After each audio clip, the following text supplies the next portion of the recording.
first podcast. Oopsies. Good morning, everybody. I don't know where you are at, but good morning. Thank you and welcome to episode 3 of the Basic Stitch Knitting Podcast. I am Celine, coming to you from Hong Kong. This is a knitting podcast about my knitting adventures, and every episode I hope to bring something of value to you or just some pleasant companionship no matter what you're doing. This is already the 3rd episode and it's recorded in the 3rd week, and today, I don't remember what day it is today, it's 18th of March. Saturday, but this will probably be uploaded on Monday. I do hope to upload on Sundays, but it just takes time for me to edit. I do a lot of heavy editing and the result of it is a very choppy video. I didn't realize, I know it will be a little bit choppy as I did the just editing. But I didn't really, go back and watch it again and again. I do go back and watch some sections of my videos that I was interested in, I'm interested in the things I said because they are funny. Anyway, so I didn't actually watch again from the beginning to the end. I just listened to it, and when you just listen to my podcast, it actually sounds okay-ish, but if you watched it, it is really choppy. And in the 2nd episode, Karen Sorrentino commented, she's one of the viewer, just in case you're thinking, she commented that it is very choppy. She didn't use the word choppy, but let me see. She said, I hope you get the technical part figured out because the jumping around from editing was hard to watch. And I just had to listen with eyes closed. Sorry, Karen. I went back and watched some part of it. It was choppy. So I said, I will try to improve next time by improving my speaking skills, basically by not saying a lot of ums, and maybe by letting go with a grammatical mistake or pronunciation mistake that I make from time to time. Sometimes when I noticed it, I corrected it myself. Like if I made some grammatical mistake as I speak and I noticed it, I will go back and say that again, and I chop that part out, like the mistake out. I thought that was it. But then yesterday night, I actually rewatched it again. Call me narcissistic, but I just had to do it because I'm like a new podcaster and this is something that I really like to do. I rewatched it in the beginning of episode 2. Don't go back and watch it. Don't. If you haven't watched it, congratulations. Lucky you. Don't go back and watch it. Just listen to it. It will be fine because it was so choppy. I could get seizure from just watching it.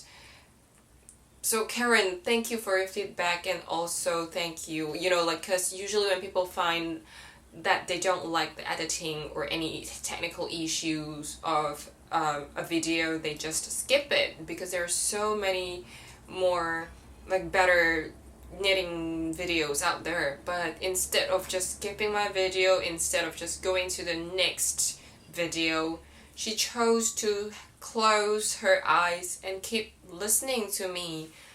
Oh, Karen, I'm so grateful.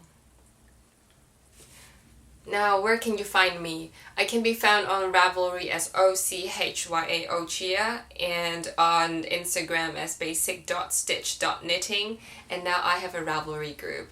Just search Basic Stitch Knitting Podcast or just go to the info box down below. I will include the link there, and I will be uploading show notes there as well under this info box, as well as in the thread in the Ravelry group. And sometimes, occasionally, the show notes there might be more comprehensive, longer with pictures hopefully, and with links definitely.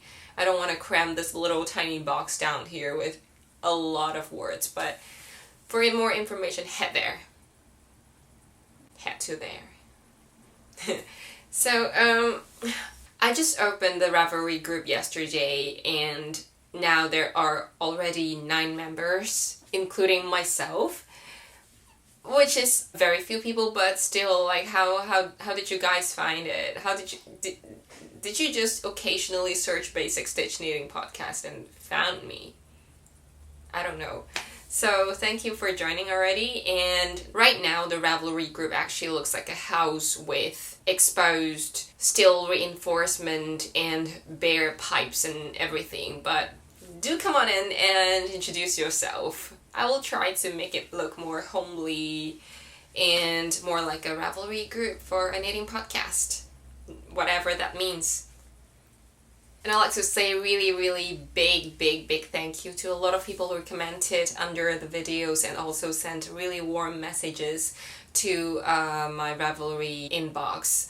I mean, I was the kind of person who commented under podcast and say, oh, I really like this episode, or just answering the questions asked by that podcaster.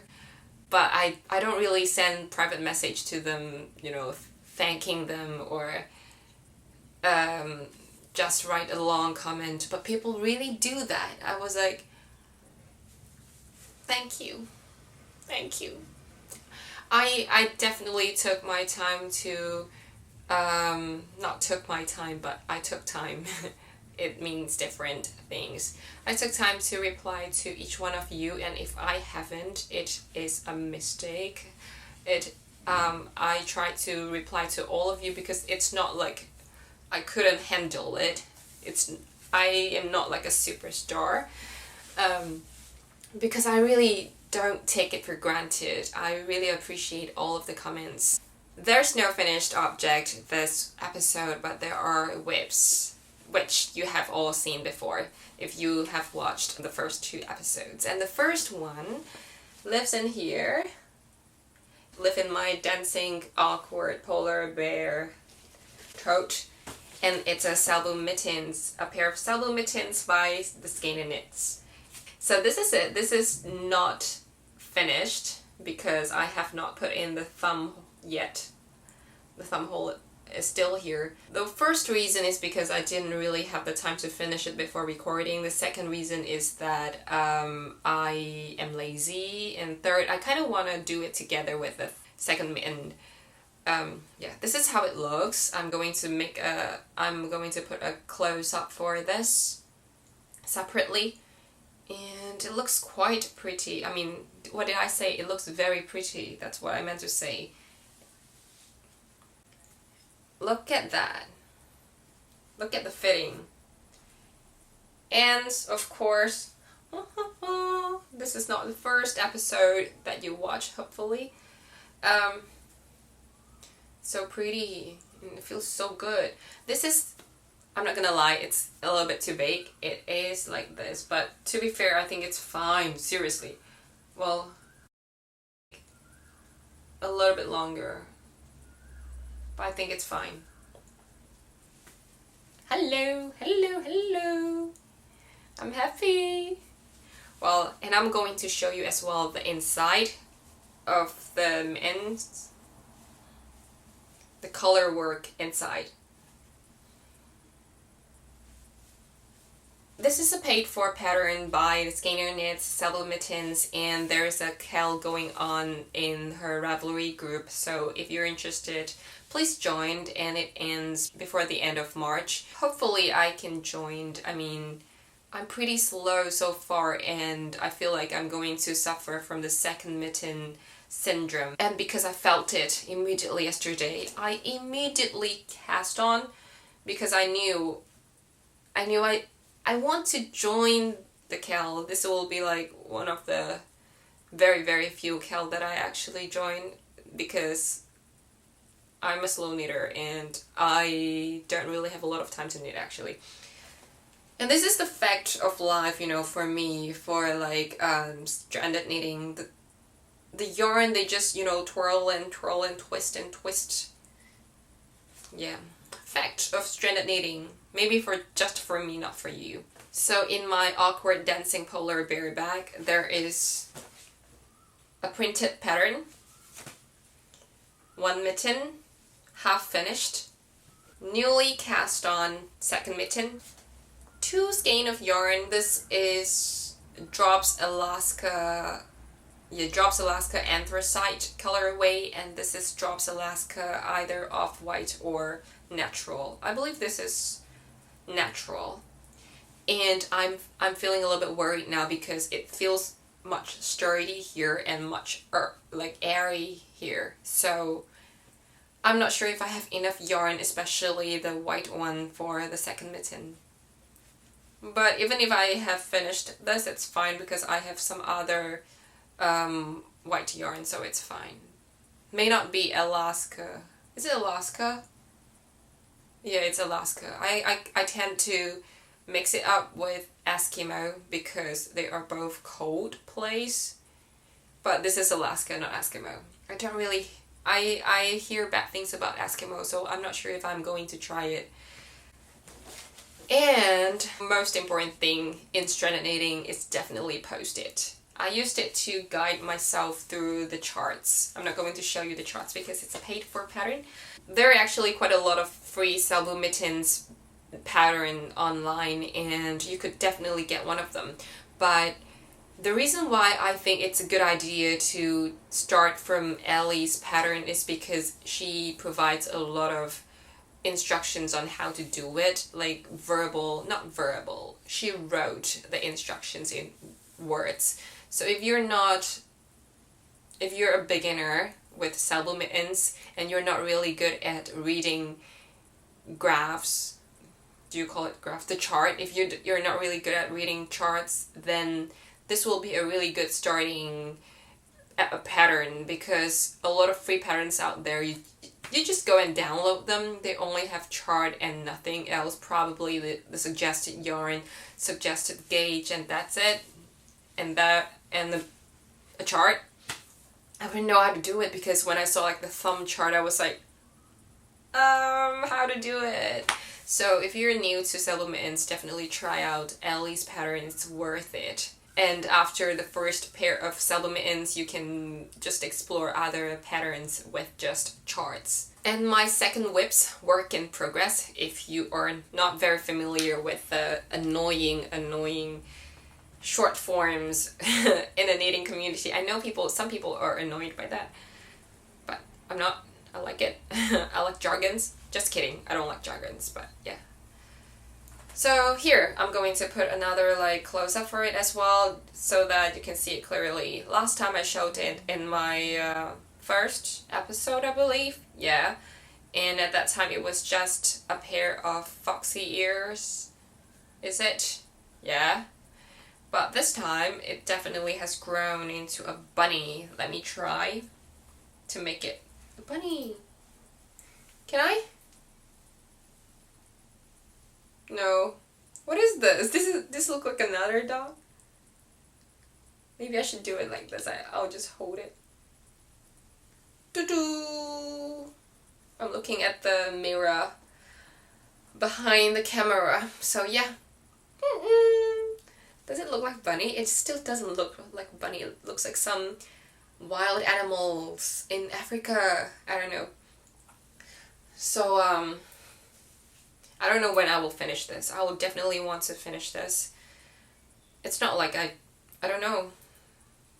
I'm not in a hurry to finish anything. I like to knit things slowly, and I'm a process knitter. If I like the yarn, if I like the color, I like endless stockinette. It's just really, really relaxing.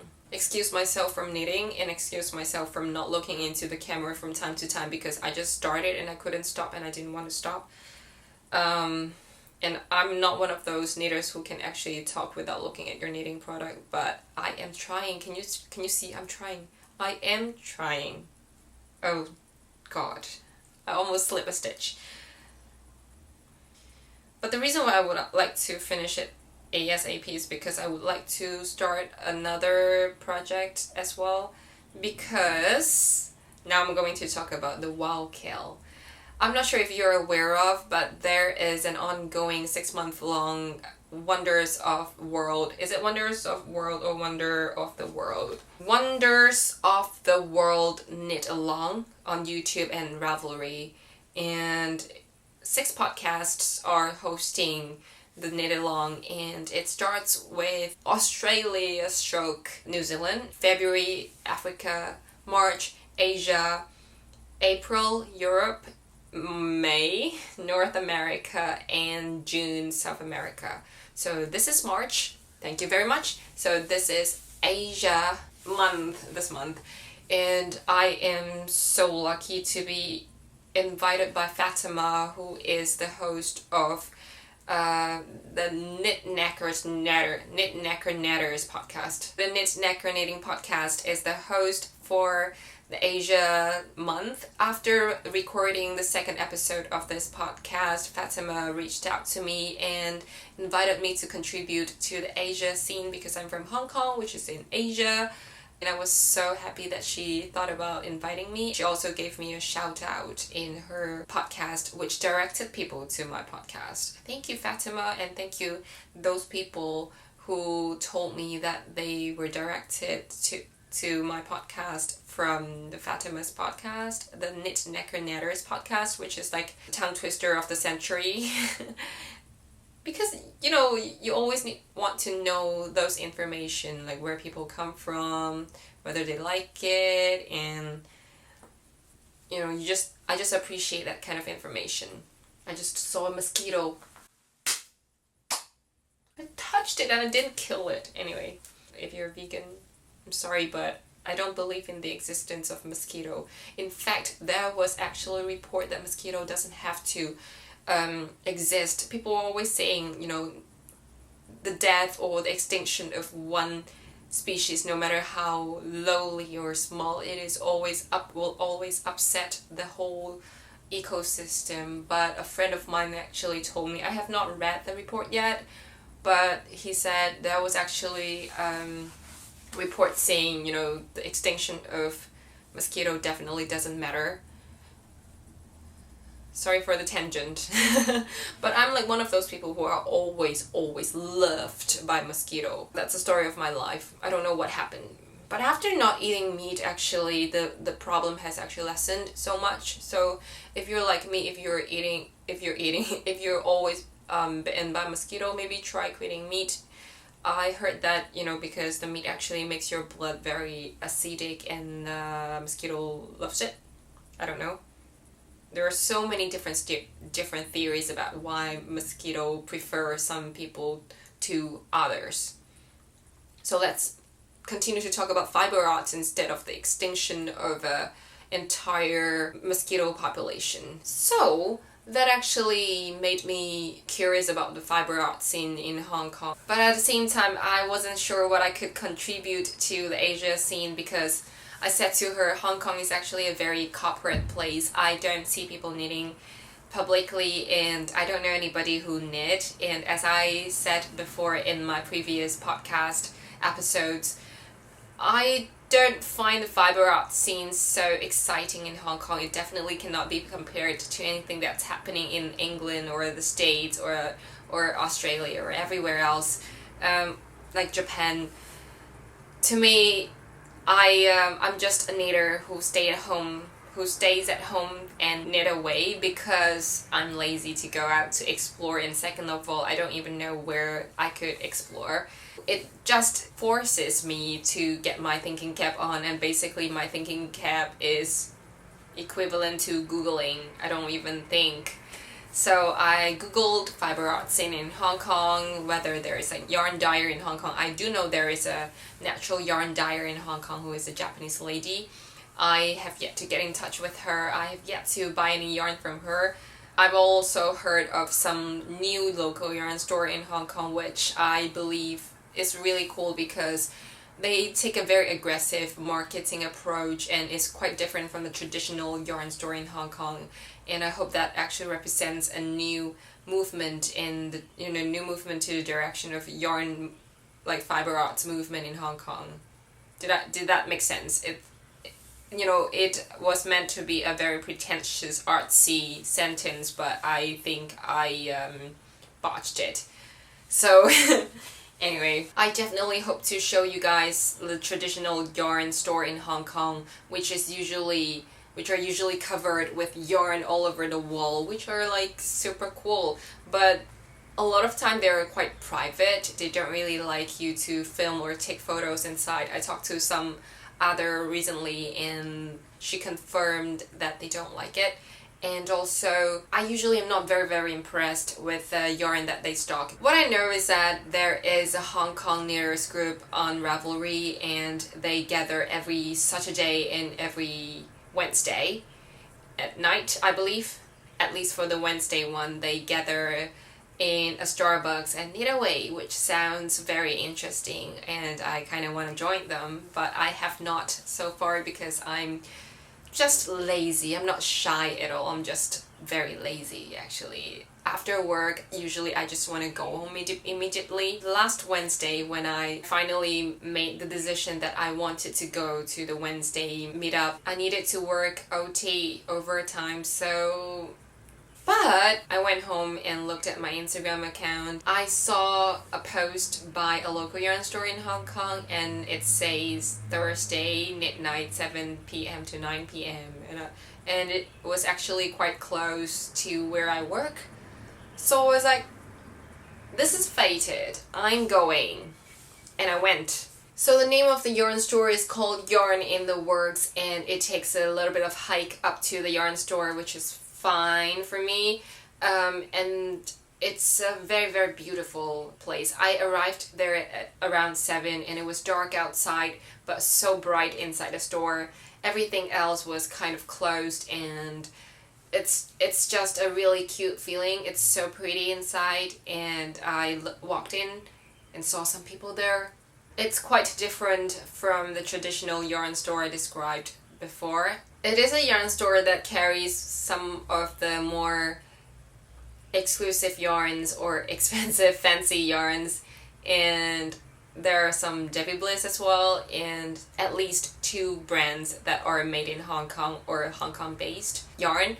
One is KPC yarn and another is Chappie yarn. I have yet to try any of them, but at least they store local yarns, which is actually very rare, because most of the other yarn store, they mainly stocks Italian yarn, namely Zara and Mondale. I'm not sure if they're Italian, but I guess they are. And then some I don't actually see Rowan, to be fair. Mondale and Zara are everywhere, and they're usually superwash yarn, which is fine, but I kind of want to branch out and learn about other fibers that are more natural. And because I'm not the best in describing a place, I'm going to insert some clips. Hello ladies! How are you? I'm good, thank you. Good. Are you still selling at this time? Yes, Yeah. of course. Always selling. That's what I thought. I did think that. I need big crocheting. Well, do you want the 35 or the 25? Do you have a 20? Oh, whose book of haps is that?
It was a really nice experience for me. It's a first knit night I ever attended, and it's just different to be knitting at home versus knitting in a group, everybody knitting their own thing, and you knit your own thing, and occasionally you would look at what people are doing, and we talked about yarn, we talked about knitting. It's just a very, very different experience, and I liked it, and I would love to go again. I would like to join all the knitting groups in Hong Kong. I guess it's just easy to get addicted to joining knitting group because it's so different from just knitting at home. And later on today, I plan to go to KPC Yarn, which is another local yarn store that I mentioned that is that signifies a new movement in Hong Kong, hopefully. And I looked online. It seems to be a very beautiful space, and you can actually knit there if you buy something from there, I believe. I don't know. I'll just go and check. Hopefully I don't get lazy and just decided to stay at home and just knit away. But I have to, because I would like to show you how it's like to be knitting in Hong Kong, and also I would like to contribute to Fatima's the WOWKAL, not just the KAL, but the Wonder of World series. Wonders of World. I'm pretty bad at, S and where you, not ass, but S. The word S. You don't know, Anyway, I'm not gonna talk about it. In the first episode of this podcast, I mentioned that one of the knitting goals for 2017 for me is to learn how to knit a stuffed toy, or more than one, for my friends. And my friend saw it. One of my friends saw it, and she was like, "You better knit me a stuffed toy, and I want an elephant." So I decided to do it now, like cast on today or tomorrow. And which is cool because actually for the WOW project I mentioned just now, the Wonders of World project, one of the knit along, because there are actually several knit alongs going on together. One of the knit along is an Amigurumi knit along, which is a Japanese technique of knitting or crocheting stuffed toys.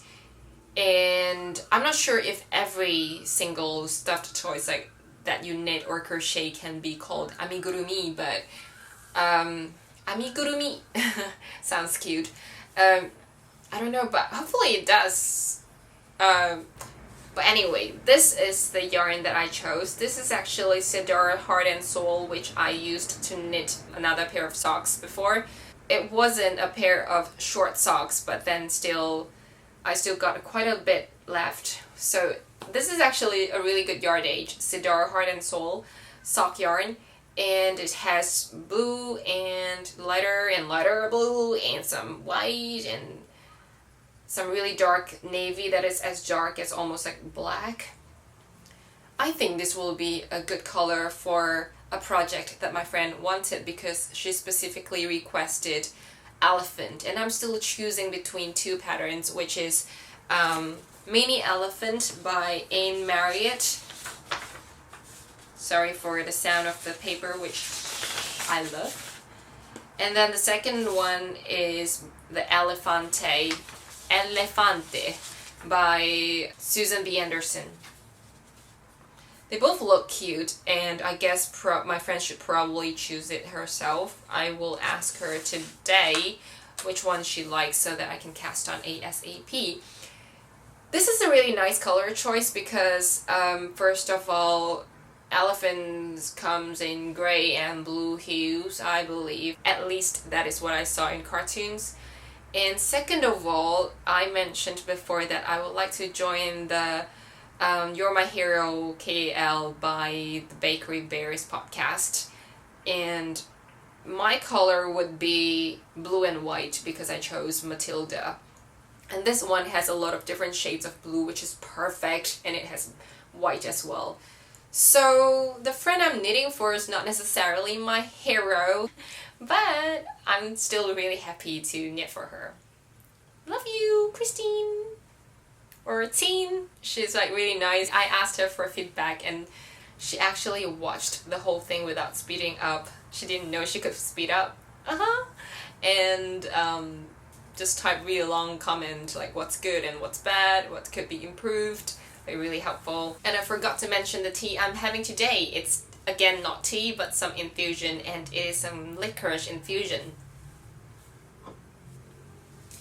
It is from Frontier Co-op licorice root cut and sifted. It comes in like a package, but plastic package, but I put it in a mason jar to better preserve it and also better use of space. My mom puts it, to be honest. The safety guideline here says, not for prolonged use or in high doses except under the supervision of a qualified healthcare practitioner. Not for use in pregnancy except under the supervision of a qualified healthcare practitioner. Not for use in persons with hypertension, liver disorders, edema, I don't know what that is, severe kidney insufficiency, low blood potassium, heart disease with edema or congestive heart failure. What is edema? E-D-E-M-A. Edema? I'm going to Google. So, according to Sir Google, edema, that's how you pronounced it, I think. Edema. Edema is the medical term for swelling caused by excess fluid trapped in your body's tissue. Yeah. Licorice has a very natural sweet flavor to it, but it doesn't spike your blood sugar level or your insulin level in your blood, so it's a really good thing if you like to have some sweetness in your beverages but you don't want the sugar.